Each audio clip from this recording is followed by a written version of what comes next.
og velkommen til denne korte demo af Nautilus' udvidelse, udvidet producentansvar for emballage til Business Central. Udvidelsen er udviklet med henblik på, at den kan gå ind og hente stamdata fra jeres egen Business Central, så den kan gå ind og se på jeres varelister og trække informationer derfra.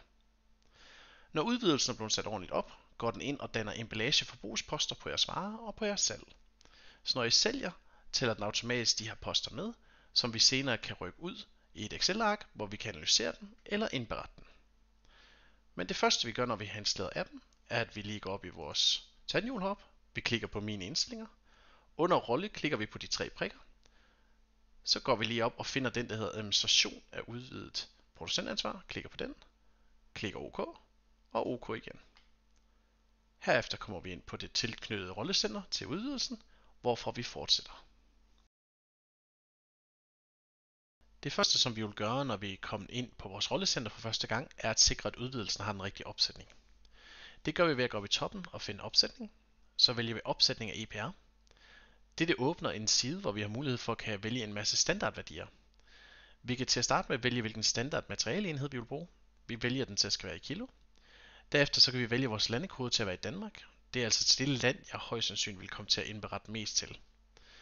Derefter så har jeg vores kollektive ordning. Vi kan klikke herover, så kan vi se de forskellige. Jeg vælger vaner. Så kan jeg gå over og klikke på hent og indlæs. Og jeg klikker ja. Herefter får jeg en lille bjælke her oppe i toppen, hvor jeg kan klikke på anvend pakke.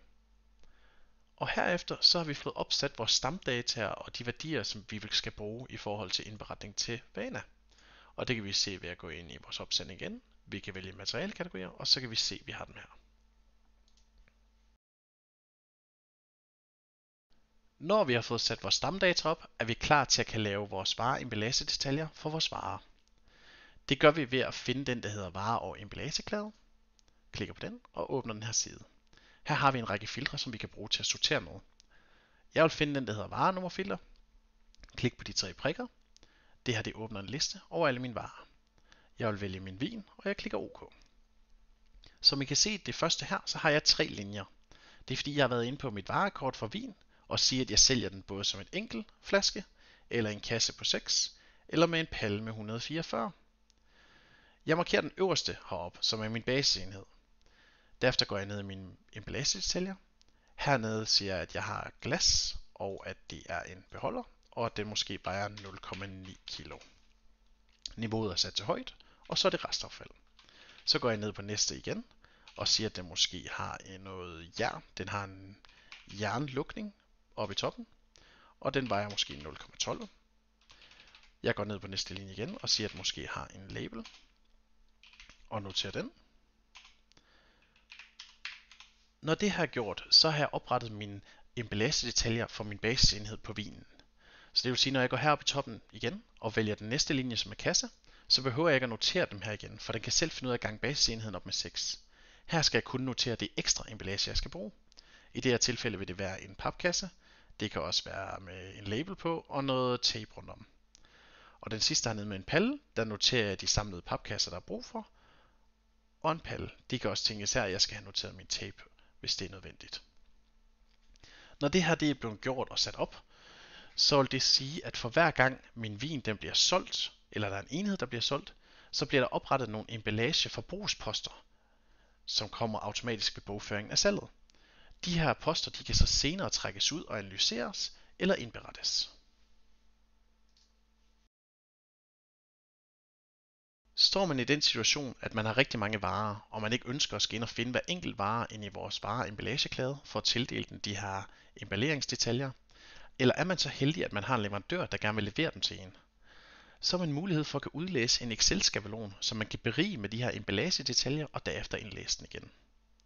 Måden man gør det på, vi står herude på vores rollecenter, så finder vi den, der hedder udlæs vareemballeringsdetaljer og klikker på den.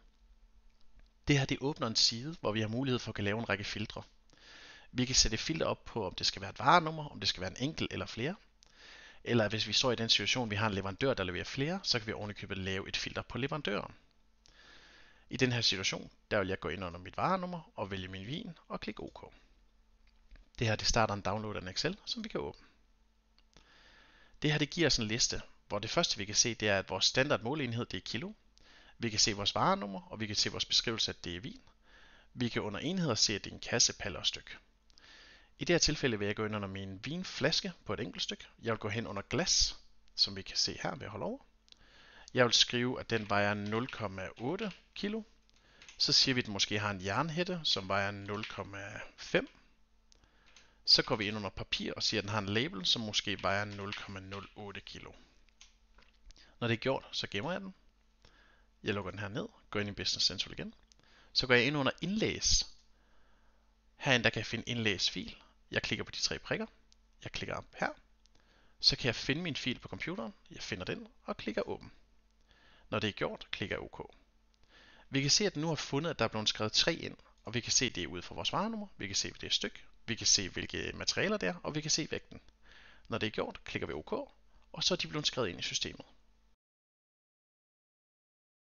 Har man rigtig mange varer, som minder om hinanden, og endda deler de samme emballagedetaljer eller de samme emballagemængder, har man mulighed for at kopiere detaljerne fra en vare til en anden.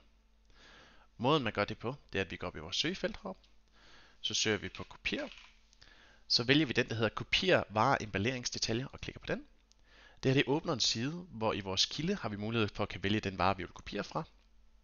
Jeg vælger vores vin. Nede i destinationen kan jeg kopiere til en enkelt vare eller flere varer. Det gør jeg ved at klikke på de 3 prikker her. På min liste kan jeg vælge min rødvin.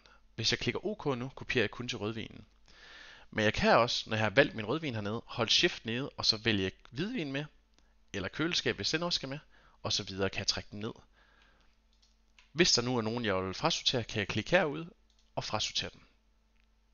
Så når jeg har valgt dem, jeg gerne vil kopiere til, klikker jeg bare OK. De kommer hernede. Så kan jeg klikke OK, og så bliver emballagedetaljerne fra den oprindelige vare kopieret med over på de andre varer.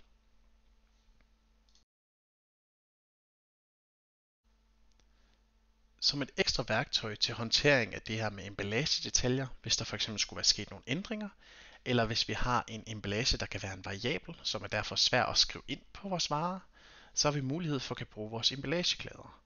Den finder vi her i toppen ved at klikke på den. Det her det åbner en klæde, hvor vi kan se en masse ting, og vi kan ændre i den.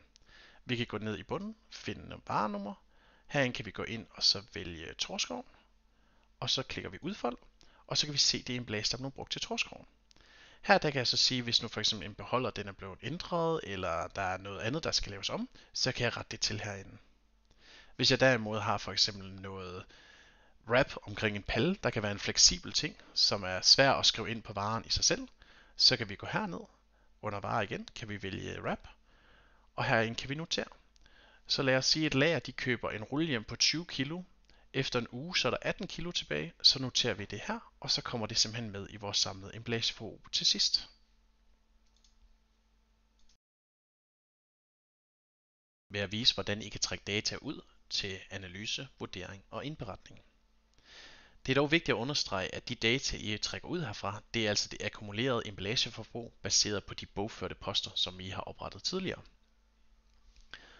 Måden vi gør det på, det er, at når vi står herude på vores rollecenter, så vælger vi emballage/materialeberegning og åbner den.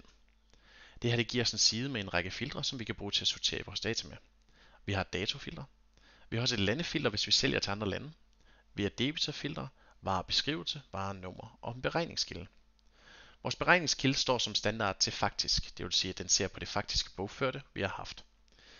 Hvis man har hentet den her udvidelse i midten af en indberetningsperiode, kan man stadig gå ind og oprette sine emballagedetaljer på sin vare, og derefter kan man bruge den her nede til at simulere. Måden den gør det på, det er, at den går ind og ser på jeres tidligere bogførte mængde af den her vare, og så ganger det op med de emballagedetaljer, jeg har oprettet, og så viser den, hvad tallene vil være.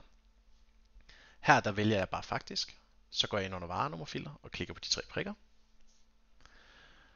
I min liste der finder jeg Torskov og klikker OK. Det her det giver mig en liste over det emballage, der er forbundet med salg af min Torskov. Hvis jeg ønsker at vil se hele min liste, kan jeg altid slette den her, gå op i tilføj varer, sikre mig, at min emballeringsdetaljer oprettet står til ja, og klikke OK.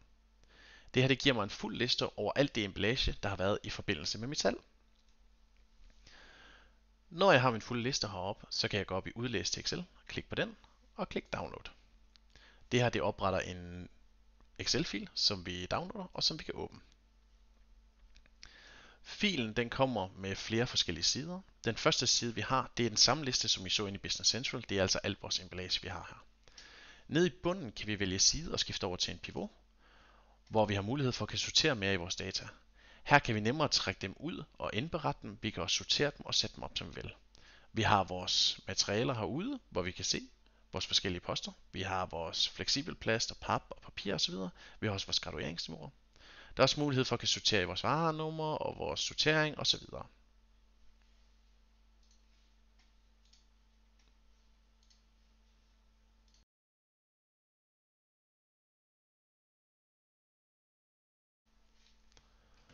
Som noget af det sidste i denne guide vil jeg vise, hvordan I kan finde materialer til at hjælpe jer selv, hvis I er gået i stå. I kan enten vælge at gå ind på vores hjemmeside og finde den vej, eller hvis I allerede har downloadet appen, så når I står her på vores rollecenter, så er vores fine header herovre, der kan I finde den, der hedder Besøg Nautilus for at læse mere, og klik på den. Det her det åbner vores hjemmeside, som tager os ind på vores apps. Her der har vi allerede valgt vores udvidede producentansvar. Vi går ned og finder den, der hedder emballage. Når vi er inde på vores emballageside, så kan vi rulle hele vejen ned i bunden til vores FAQ hernede. Her der har vi en række guides. Hvis man er ny og skal til at installere appen, man har problemer med at kan tildele licenser og rettigheder osv., så har vi en step-by-step guide ved at klikke på den, som udfolder sig hernede, som I kan bruge. I markerer bare den, I vil bruge, og I åbner. Der er også lagt videoer med ved siden af, der viser, hvordan I kan finde jer rundt. Hvis det er til brug af selve appen, så har vi også en guide til den, hvor I klikker herop. I får det samme. En guide hernede, der viser, hvordan I kan lave opsætning og hele vejen igennem. Hvis I gerne vil have det lidt større end her, så har I mulighed for at klikke på maksimere, hvilket tager jer ind på en ny side, hvor I får den i lidt større format, så det er nemmere at finde rundt i.